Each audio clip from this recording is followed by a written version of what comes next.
Silver! Away! A fiery horse with the speed of light, a cloud of dust, and a hearty Hi-Yo Silver, the Lone Ranger.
With his faithful Indian companion, Tonto, the masked rider of the plains fought crime and criminals throughout the western United States.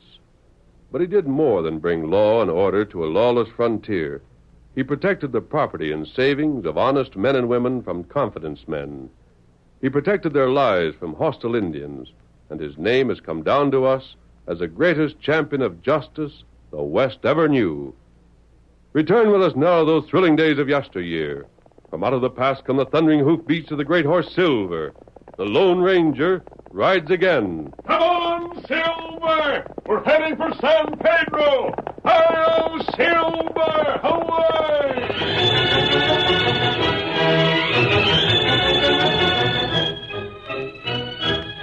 It was at 10 o'clock on a bright summer morning that George Casey, foreman of the Flying W, rapped at the back door of the ranch house.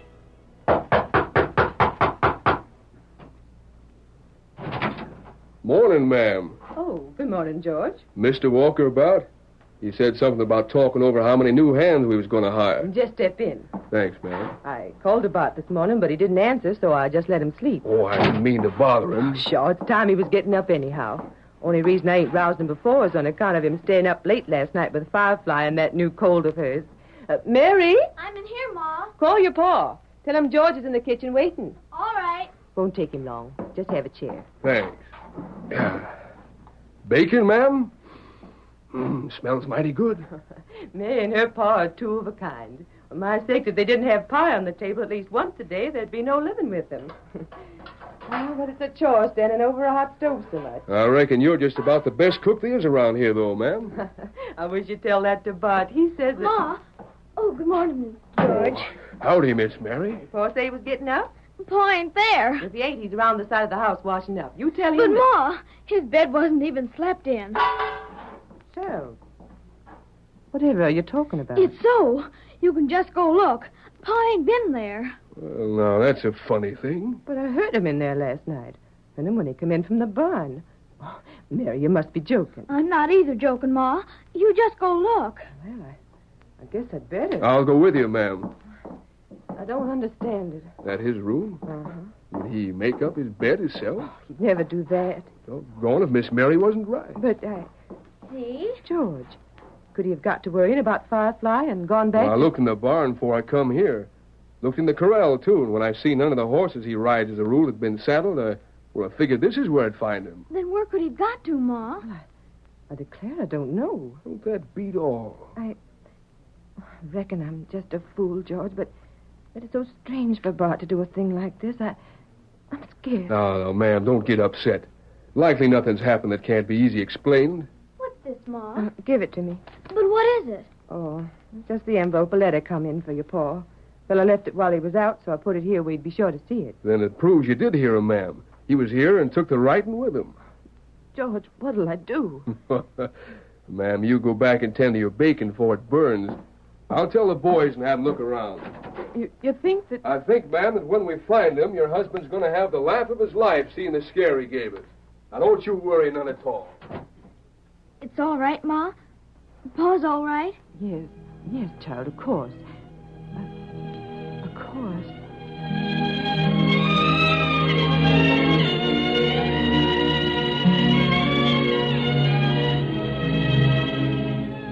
Nevertheless, Bart Walker was not found that day, nor that week, nor in the years that followed. No one had seen his departure. No rumors of his existence in another part of the country drifted back to the Flying W. No reason why he should have vanished ever came to light. 10 years passed, and while his daughter became a beautiful young woman, his wife, broken by sorrow, became embittered against the world.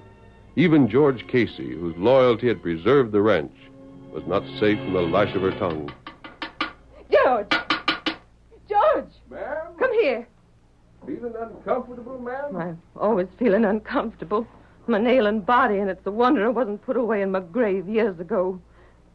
Not that anybody around here'd care. Shucks now, But that ain't ma'am. what I wanted to see you for. Were you calling me, Mother? Oh. You were calling George, I thought. You come here, too. What I got to say is for both of you. Yes, Mother. You're both together in this. Scheming and ungrateful, that's what you are. Seems like I don't count for nothing no more. Well, I suppose when a body gets my age, he ought to expect such things. Gracious knows Oh, Mother, that's not so. Ain't you a little bit hard on us, ma'am? That's right. Call me a storyteller to my face. Please, Mother. If we've done anything to hurt you, won't you tell us what it is? As if you don't know. Gosh, ma'am, you've got me stumped for fair. What about yesterday? Well, don't stand there like the cat that got your tongues. Thought you'd put something over on me, didn't you? Because I'm old and can't get around by myself, I wouldn't know what was going on. Now, don't deny it. I ain't no fool for all I'm old and feeble. I know what you mean, Mother. And if it was anybody's fault, it was mine. It isn't fair for you to blame George. He stood right there when you ordered Mr. Richmond off this place, didn't he? But... And you, George, you'd have kept it secret from me, drawing my wages, owing me for the food you eat and the clothes you wear and the home you got, and going behind my back to scheme again me. Mother, don't talk like that to George. You haven't the right. George has done more for us than we'll ever be able to repay him. No, quiet, Miss Mary. You needn't stand up for me again your ma. Besides, when you come right down to it, I reckon I did do wrong. You admit it, do you? Yes, I do. I guess I was exceeding my rights. But, ma'am, I'm acquainted with this here Richmond gent, and you ain't. He's as crooked as a rattler and as tricky as a night-prowling lobo. He's not the fellow for you to do business with. Offered a fair price for the place, didn't he? Well... Didn't he? Yes, you could call it that, I reckon. But that's why I'd mistrust him. It ain't his style to do business fair and square. If he'd offered you $30,000, then you could be doggone sure the place is worth a heap more. He never made an honest trade in all his life. Banker Barnes is honest, ain't he? Yes, sir. Would he give us $30,000? Likely wouldn't. Well, then. I got to hold of what I said. I'd want to know what's behind Richmond's offer before I give him a yes or a no. It ain't up to you to do either. I own the Flying W. You're just the foreman. Yes. Mother, you'll have to listen to me. I don't care what you think. You've got to listen. You aren't planning to sell because of the money. You'd sell for half as much. The only reason you're selling is to move away from here. Oh, it is it? Yes, it is. You're afraid I'll marry Tom Craig. You want to take me where I can't see him again. Tom Craig. That's all I ever hear from you anymore. If I ever seen a worthless, natural-born loafer in all my days... Why, ma'am, Tom's right well thought of around here. He's real up and coming. Hard worker, too. Shucks, someday he's gonna... That's enough. Oh, what's the use of trying to talk to you, Mother? It isn't Tom. If I were interested in anyone else, you'd say the same of him. Just because Father... Don't mention your father's name in this house. I'm sorry, Mother. I didn't mean to... You're both against me, both of you. I'll try to save my daughter all the misery and disappointment I've gone through, and what thanks do I get for it? None. None at all. Please. Get out. Leave me alone. I'm sick of you. Sick of the sight of both of you. You scheme against me, talk against me. You both hate me. Everybody hates me. All I try to do what is right. Mother, Get out, get out, get out. Mother, Come please. on, Miss Mary. Can't you see your ma's tired? We'll let her rest for a bit. I'll close the door, ma'am. Then nothing will be disturbing you. Get out. Yeah, we're going. And if Mr. Richmond comes back, you send him in to me or get off this place and don't never come George. Oh, George, I don't know what to do. What to do? Ever since Father... Now, Miss Mary, you listen to me. Your ma's a mite unreasonable, sure. It's awful hard for a girl your age to put up with it. But always recollect this. Your ma's had a hard time of it. And she thinks so much of you, she wants to save you from going through the same. But you listen. Maybe she's wrong. Offhand, I'd allow she was, but she's your ma. She's my boss. And it ain't up to us to criticize. We keep still, and you know what I bet you? A month from now, you'll be wondering what all the fuss was about. You just wait and see.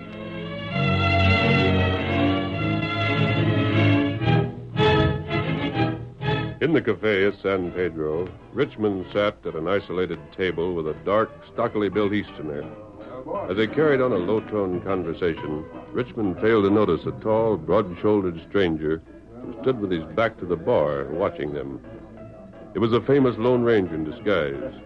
Richmond was tense as he spoke, and every now and then he pounded the table to emphasize his words. I tell you, Gorman, it's there. I seen it, I tell you. You've seen the mine, Richmond, or the map? Don't think me a fool because I'm from the East. I know very well for the last 50 years this district's been full of swindling prospectors willing to tell how to find the lost bonanza for a prize. If you know it, don't you think I know it even better? You should. I've seen the mine itself. That's better. Think I'm lying? No, Richmond. If you put it that way, I'm perfectly willing to agree that you've probably seen a mine. But how do you know that it's a... That it's a lost bonanza? Yes. You know the whole story? How it was found in the first place? Who found it and how it was lost again? I've heard a little, not much. Well, it don't take long to tell. Found by a fellow named Prindle. The way he found it was by accident. His burro slipped on some loose shale and fell into a canyon. Prindle didn't know whether it had been killed or not, so he climbed down to put it out of its misery in case it hadn't. When he looked around for a way to climb up again, he found these nuggets. Nuggets as big as his fist. There's still fellas alive that's seen him and can swear to it. And then Prindle couldn't never go back there again, because he'd shown the gold and there was 100 fellas waiting to follow him. If he'd took him to the place, most any one of them had been willing to kill to get it for himself. As I recall, Prindle died keeping his secret. Is that right? Just so. What makes you so certain you found it? Gorman, I seen that burro skeleton. I've seen what's left of Prindle's pack saddle with his name on it. And what's more, I've seen the gold. Nuggets like they tell of. Where? Huh? Oh, no, you don't. That's my secret. Then why have you told me any part of it? Because I need you. I know where the gold is.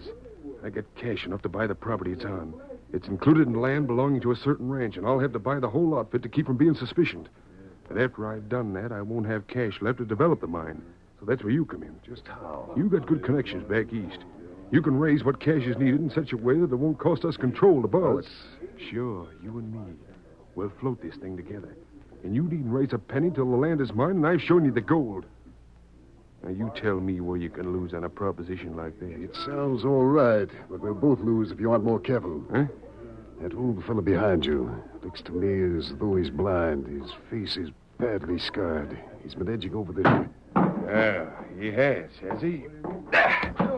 No. As for sticking your ugly face in what ain't your business, I ought to take you... You want to get drilled for hitting a tent that old? Craig, who asked you to butt in? Step on a snake like you, I don't need an invite. What, blast you? Look out, Tom, he's gone. Oh! The stranger shot the gun right from his hand. Reach for that other gun and you'll get worse. Craig, take that blind man and get him out of here. Right. Stop him! Take Snake! Get that fella! Keep going, Tom. I'll cover for you. We're going, Richmond, and I've got you covered. Call off your men. The second they fire, I'll let you have it. Don't pay no attention to him. He's bluffing. Bill him. Cut him down. You fool. That fellow means business. They're going anyhow, boss. You want we should follow? Get after him. Get after him. They can't stand up to me like that and get away with it. Richmond, get a hold of yourself. Nothing was overheard to hurt us. Yeah? What's that to me? I run this town, and I run it my own way. Get those fellas! You hear me? Get them!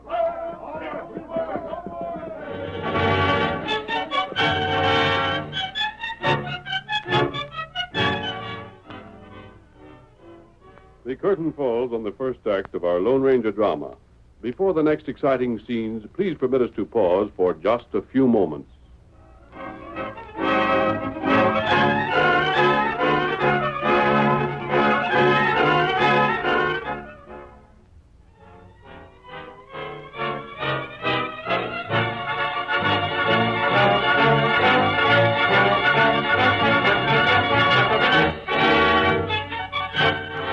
to continue our story. Leaving young Tom Craig with the trail split just outside town, the Lone Ranger took the old man he had rescued in the cafe to his camp. Later, when he had removed his disguise and again wore his mask... You haven't told me your name. You can call me Dan. That'll do as well as another. In other words, you'd rather not tell me your real name, is that it? I lost my name a good long time ago, just like you did, Lone Ranger. You know me? I do. But your sight... Friend, blind folk like me don't need eyes to see with. We learn other ways. I ain't so sure, but they ain't better ways. The things you can see with your eyes sometimes fool you. And besides...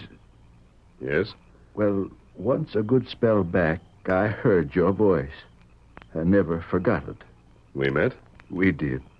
I don't remember you. Look at my face. I am. I know what it's like. Folks have told me. You've been badly burned. Uh-huh. That's how I got so scarred and lost the use of my eyes. Who that knew me before would recognize me after? There's no call for you to be surprised that you can't recollect me. You look as though you've been doing without food. For so long, it just don't seem to matter no more. Which all goes to show a fella can get used to most anything. Have you money? Money? What's that? Have you a family? No. No, I reckon not. What were you doing in San Pedro? Why were you so interested in that fellow Richmond? Richmond? Was that his name? I never heard of him before. And as for being in San Pedro, well, it could have been Dodge City or Denver or Frisco. To a hobo like me, they're all the same. But you're not a stranger here. What made you say that? Well, I just had that impression. Well, there's no call for you to think a thing like that. I was never in San Pedro before in all my life. You hear me? I never was. I never was here before. Hold on. What's there to get excited about? But you... I beg your pardon, friend. My nerves, they're jumpy. Sometimes for no reason at all. Of course. I should have realized. I've been asking you too many questions. What you need is some sleep, and in the morning another good meal. You're right kind. Before you sleep, however, there's something I want to know, if you care to answer it. Forget what I said. Ask what you want. I'll tell you plain enough if you're speaking out of turn. Very well. You were in the cafe. You were close to the table where Richmond sat with that fellow from the east. You must have overheard their conversation. Dan, what was it they said? And what is your story?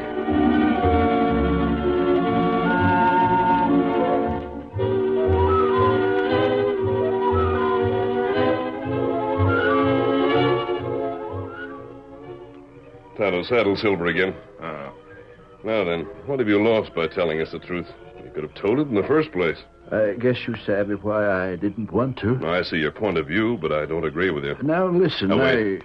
The main thing now is to get Richmond to reveal the location of the lost bonanza. Uh-huh. It would be easy enough to step in and spoil the sale of the Flying W, but that doesn't solve the problem. For 50 years, prospectors and speculators have been searching for that mine. It's always been known it was somewhere in those hills to the west. Now we know it's on the Flying W property. But that doesn't narrow it down enough. You might hunt for it for the next 10 years, with the odds still 1,000 to 1 against your finding it. You're right. Richmond knows the location of the mine. He's the one who'll have to tell us how to reach it. Which he won't do less than he's got title to it. That's exactly it. The sale is spoiled. Richmond won't talk. Just so. The sale goes through, he'll talk. But too late to do us any good. And no way to get around it. I'm not so sure. Perhaps there is. Here, Silver.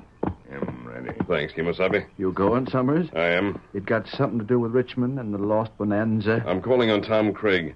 If he'll agree to a suggestion, we'll have a way to trick Richmond. Huh? What do you got in mind? You'll learn that later. Come on, Silver. I am Silver. Away!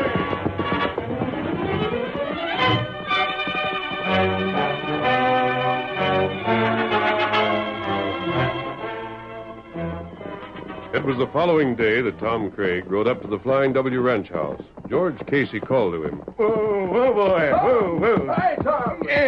Howdy, George. Gosh, all hemlock, Tom. What are you doing here? Don't you know the fuss Kate will make if she sees you? Still don't like me, huh? Shucks, young fella, she ain't got no more use for you than she's got for so much poison. You know you oughtn't to be... Where's Mary? Huh?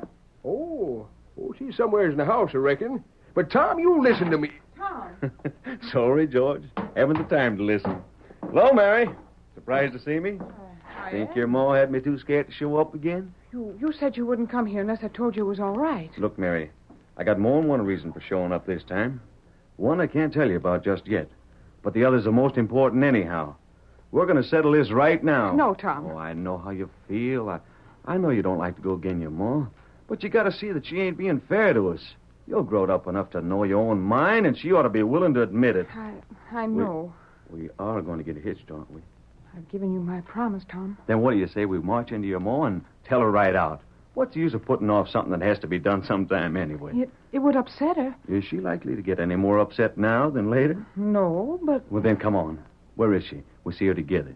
She's in the parlor. Then that's where we're going. Mary? Come on. Yes, Mother? Who's there? Who are you talking to? Oh, it's just... Come on, what do you say? I suppose we might just as well. That's better. You going to answer me, Mary? Oh, it's Tom, Mother. Howdy, Mrs. Walker. Where? Yeah, I did. Mother, we Keep want... still. Young man, you turned right around and found your way out of here. You ain't welcome in this house. I think Mary's got something to say to you first, Then ma'am. she can say it later, well as now. You clear out. Mother. You tell him No. I've got something to say to you. And I'm going to say it while Tom's here. Mary, have you gone Tom on? and I are getting married. And we're going to get married just as soon as we can. Why? I'm tired of being bullied. Sell the ranch. I don't care. It isn't going to make any difference. I've got my own life to live, and no one has a right to live it for me. Quiet. I never heard such nonsense in all my life. You're my daughter, and you'll do like I say. I am going to sell the ranch. I sent to town for Mr. Richmond to come out here, and I'm expecting him now. And just as soon as the place is sold, I'm taking you where this scheming loafer can't see you. Ma'am, you've got me sized up all wrong. Don't you dare open your mouth in this house. Mr. Richmond here, ma'am. There. Now I'll show you. Send him in. Good afternoon, Miss Walker. Good afternoon. I'm glad you showed up on time. Bring the cash with you? I sure did, ma'am. Got it right here. Good. Now we'll see who's boss around here. Deed's all ready. Pay me the cash and get the papers signed over, and the place is yours. That'll be just fine, Miss ma'am. Walker, won't you listen to me just a second? Well? Don't sell, ma'am. Ain't I told you that this fellow won't never give you the best of a deal? George, your advice ain't wanted. What's more, you'll witness the papers. Here they are. Move that table closer to my chair here. Your pen and ink. We'll get this over with. Doggone, ma'am, I wish you'd listen to sense. Give me that pen. Yes, Mother. And you keep still. Why, who's that? All the blasted nerve I'll take. No. Can't you see he's blind? Leave him alone. Tom, help him. Find out what he wants. Oh, sure. Here you are, mister.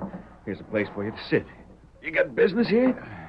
Which one of you is Miss Walker? Here. What do you want? Ma'am, don't sell your ranch. Well, now that's a fine thing.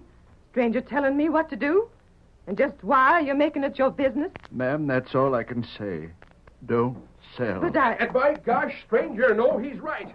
Miss Walker, you can fire me after if you've a mind to.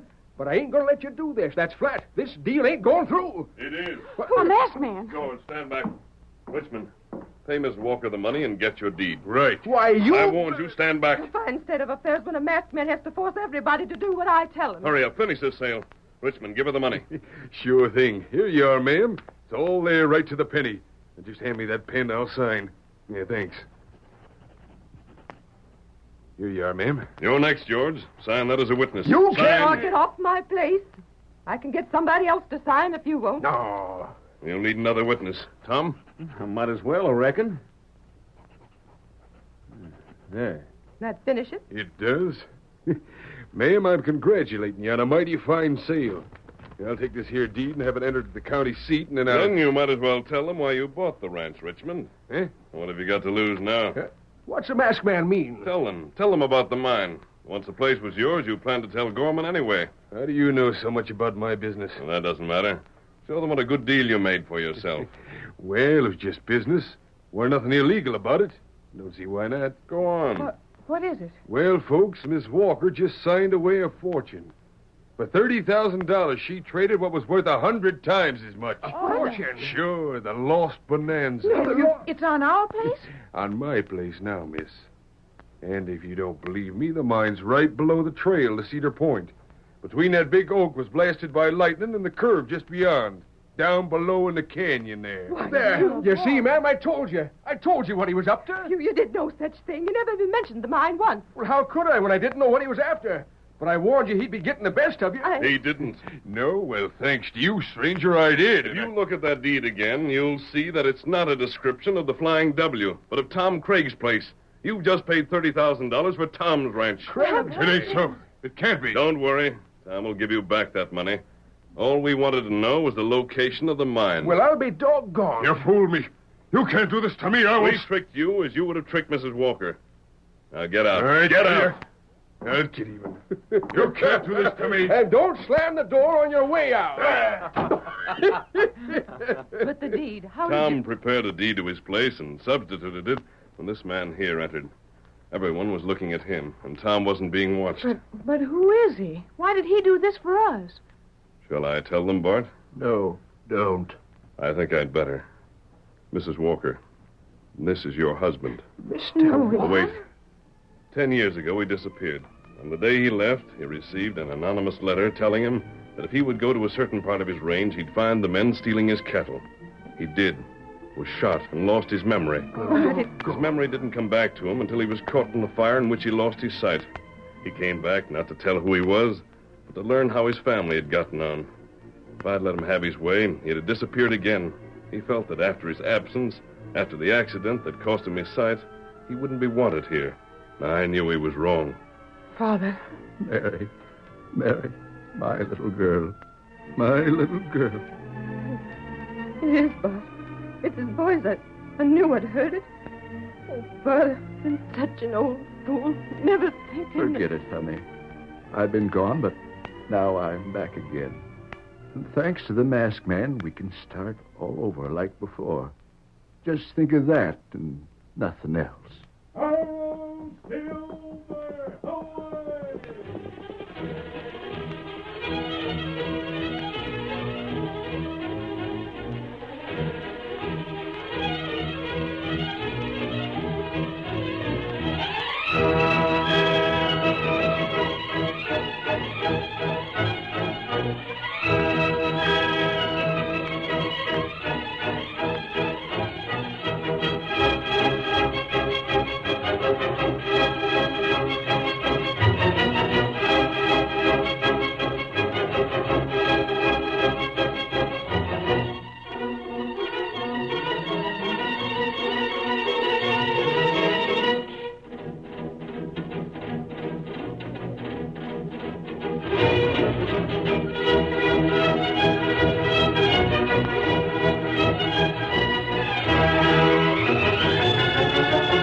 The story you have just heard is a copyrighted feature of the Lone Ranger Incorporated.